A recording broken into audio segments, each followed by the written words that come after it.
What is going on, guys? It is Wrestlelamia here, back with another video. Join us now as we look at this week's edition of Dynamite, as well as the wildest news stories and rumors you need to know, including Chris Jericho legitimately KO'd, Brock Lesnar coming out of retirement, Jeff Hardy upset with AEW, Bo Dallas still working with WWE, and much more. Be sure to subscribe and hit that notification bell for daily wrestling videos, and follow us on Facebook for exclusive lists. Also check out our new website, Wrestlelamia.com.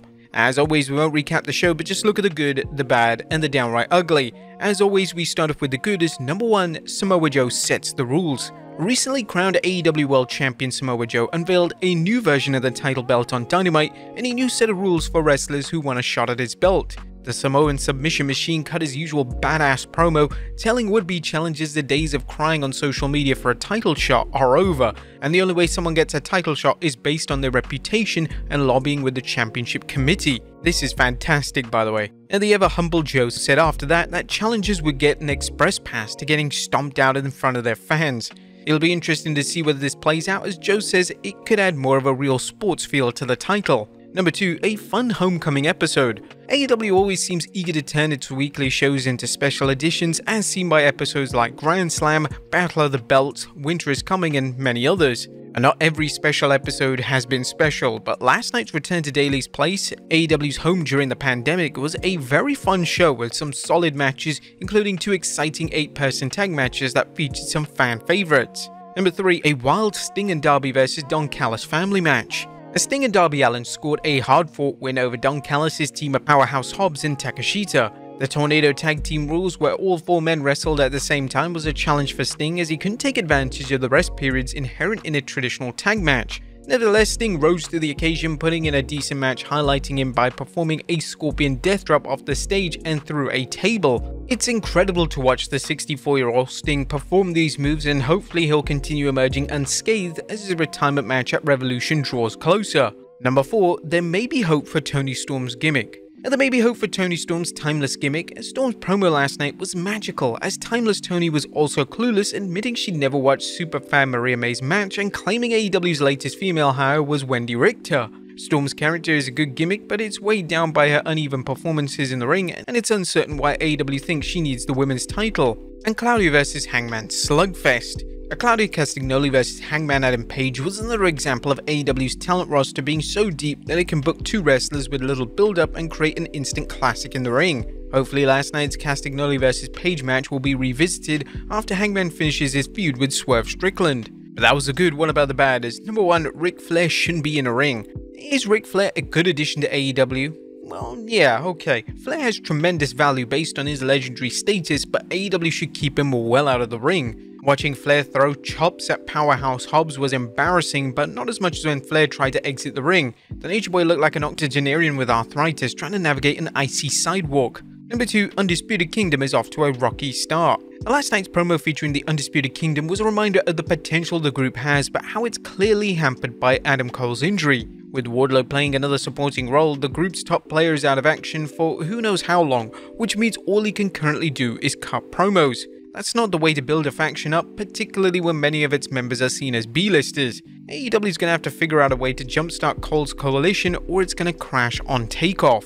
Then Hook's title shot. Now, we're not going to get into the debate over whether Hook deserves a title shot, other than to say he just doesn't look like a credible opponent for Samoa Joe. At the risk of angering Hook fans, he's reminiscent of the days when promoters pushed their kids hard despite their limitations. Now, Hook is a very capable performer, but he's kinda too small and too young to be wrestling Samoa Joe. We understand that AEW likely wants to depict Hook as a gutsy underdog, but it's a lose-lose proposition. If Hook looks too credible, Joe looks too weak. If Joe crushes Hook, it does nothing for the FTW champion. That was nothing downright ugly, as last night's show featured some A-list talent, but it also gave some undercard talent some much-needed TV time on AEW's top show. What would you guys think of Dynamite last night? Let us know in the comments down below. Now let's move on to the news.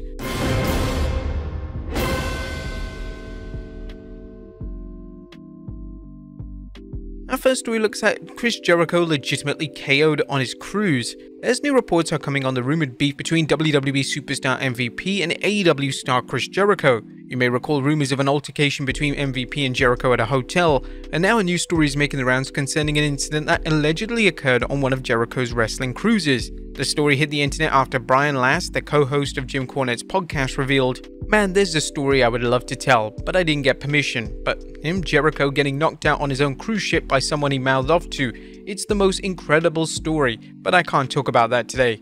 Bodyslam.net's Cassidy Haynes followed up with an exclusive report that, "I asked around about the incident on the Jericho cruise and sources were able to confirm the story to me as well as the identity of the person involved. The incident took place during Chris Jericho's Rock and Wrestling Rager at Sea Part 2 Second Wave back in January 2020. During the cruise, there was an altercation between Jericho and former US and Tag Team Champion MVP where heated words were exchanged that resulted in MVP knocking out Chris Jericho. If this story is accurate, it adds context to another story involving MVP and Jericho at a hotel lobby where the two engaged in a heated exchange. This led to Jericho hurrying the elevator and as the door closed saying, "I don't fight jobbers." As wrestling fans have repeatedly seen, the drama that takes place outside the ring is sometimes greater than anything that takes place on TV. What do you guys think of these rumors about MVP and Chris Jericho? Let us know in the comments down below. Next up, is Brock Lesnar coming out of retirement? Is the former UFC heavyweight champion and current WWE superstar Brock Lesnar returning to UFC for its upcoming UFC 300 pay-per-view? Former UFC fighter and sports analyst Michael Bisping recently weighed on the idea of Lesnar returning to fight current interim UFC heavyweight champion Tom Aspinall. UFC 300. Will we see Brock Lesnar on there again? It sounds stupid because Brock Lesnar is no spring chicken. He's 46 years old, but remember Randy Couture fought on the ripe old age of about 47. Fighters have gone on longer. And guess what? When there are millions of dollars on the line, people will come and fight. You may recall rumors of both Lesnar and Rousey returning to compete at UFC 300, however there's been no sign that'll happen. UFC 300 is scheduled for Saturday 13th April 2024, which means Lesnar would likely have to miss WrestleMania 40 as he couldn't risk getting hurt before the fight. Do you think the Beast will return to the Octagon? Let us know in the comments down below. Next up, bad news as Charlotte Flair injures her neck. It looks like Charlotte Flair's recent injury was worse than originally believed, as a new report indicates the Queen suffered a neck injury in addition to her other injuries. Flair, who was injured on the 8th December edition of SmackDown during a match against Asuka, recently underwent surgery. It was reported after the match that Flair suffered a torn ACL, MCL, and meniscus. PW Insider is now reporting that Flair also suffered a strained neck during the match. Thankfully, it appears the additional injuries won't add any time to Flair's expected recovery date. It's currently being projected that she'll take roughly 9 months to recover. She's expected back sometime in the fall. With Flair's recovery a long way off, fans are curious who the WWE will have take her place in whatever plans the company had for her before her injury. The SmackDown roster has plenty of top talent, but some fans are hopeful that WWE will elevate someone from the mid-card or upper card into the main event slot. Names such as Alba Fire, Illa Dawn, Michin, and Shotzi all come to mind. However, the WWE's failure to do so both under Vince McMahon and Triple H has some fans skeptical it will happen. Next up, Bo Dallas still working in WWE. It looks like Bo Dallas is still working in WWE despite his absence from WWE television since the WWE pulled the Uncle Howdy character. PW Insider reports that Dallas is still receiving a paycheck from WWE.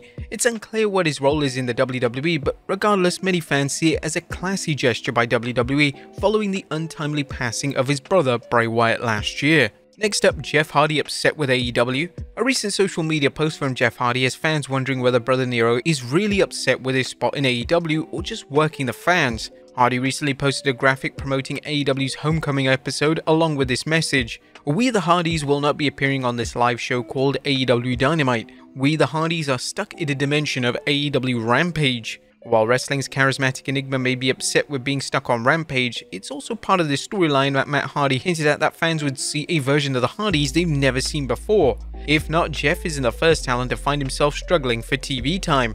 Hardy may also want to consider his troubled history in AEW before complaining about his booking. And finally, TNA unveils a new World Heavyweight Championship belt. And last but not least, TNA Wrestling has made some big changes since revealing its name change from Impact Wrestling back to TNA Wrestling. One of these changes has been the release of a new championship belt, including the TNA World Heavyweight Championship. TNA unveiled its new belt on 10th January, just in time as champion Alex Shelley prepares to defend his title against Moose at TNA's 14th January Hard to Kill Premium Live event. What do you guys think of the new belt design? Let us know in the comments down below, and I'll see you next time with some more wrestling content.